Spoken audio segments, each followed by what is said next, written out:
Agora falando sobre rinite alérgica, tratamento, né? É chato, mas a gente tem que botar em primeiro lugar e falar mais uma vez na história do controle ambiental, né? Que é justamente nós melhorarmos as condições do ambiente da criança que tem alergia para que nós tentemos diminuir essa resposta ou essa hiperresposta que ela está tendo. Então, considerando a prevenção terciária e secundária, vocês veem que o controle ambiental está em todas as prevenções de alergia, primária, secundária e terciária. Mas na terciária, falando de tratamento, ou seja, uma criança que já tem estabelecido o diagnóstico de rinite alérgica, isso é essencial. E eu sempre digo para as mães, olha, eu não quero que você consiga eliminar todos os fatores da sua casa. Eu quero que você tente controlar, como o próprio nome diz, alguns desses fatores, especialmente ácaros, fungos, e com relação aos pets, a gente sabe que se a criança nasceu numa casa que tem pet, isso é protetor, aparentemente, pela literatura. Mas se a criança desenvolve alergia depois de que passou algum tempo e colocou-se um pet em casa e faz o exame e mostra que ela tem sensibilização ao epitélio, por exemplo, de um cão, de um gato, é um fator a ser avaliado. Mas com relação aos ácaros especificamente, o que é que eu oriento? Primeiro, o sofá, se for desse que eu expliquei, que você bate no sol, o sofá e forma uma nuvem de poeira, tenha certeza que ali é um dos desencadeadores. E aí precisa se colocar nesse sofá tecidos, ou trocar, né? Cobre o tecido do sofá, ou compra um sofá de tecido impermeável. Porque o ácaro só se instala onde se tem tecidos que tem uma trama, uma cavidade, onde ele fica ali, se alimentando de pedaços da nossa pele. Então, a gente só mata o ácaro de fome se a gente não deixar a casinha dele à disposição em casa.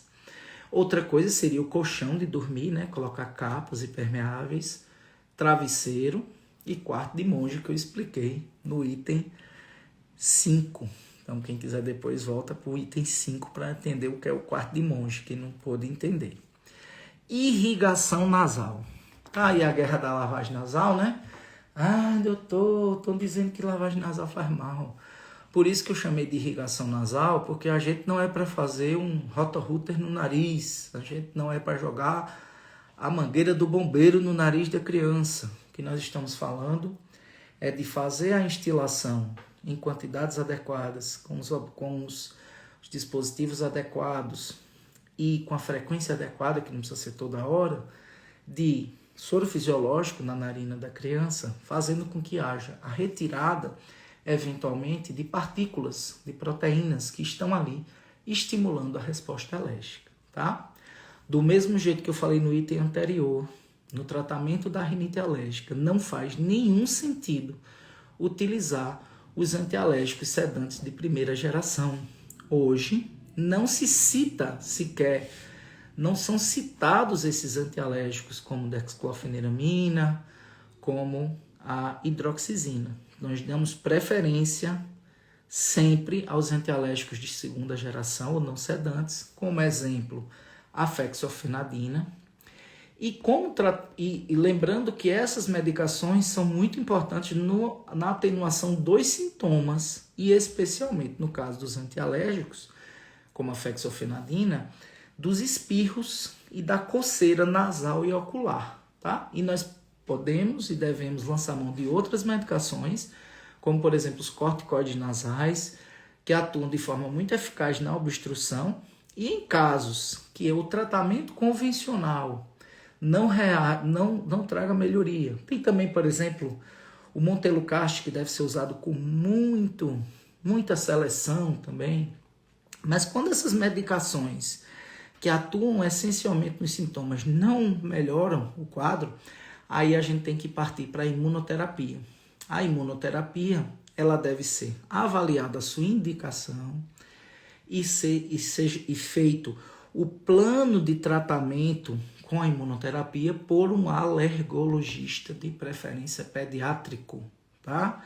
Não é de prescrição quanto mais, não é algo a ser feito para todos os pacientes, até porque ela funciona quando geralmente existe um único fator alergênico, como por exemplo o ácaro, e funciona muito mal quando a gente tem múltiplas alergias. Então, assim, obviamente que isso não é da minha seara, é da seara do alergologista, mas eu deixo claro que, quando bem indicado, quando o tratamento é bem feito, a imunoterapia é a única que consegue trazer a reação alérgica, o quadro alérgico da criança, para um patamar bem mais controlado, tá?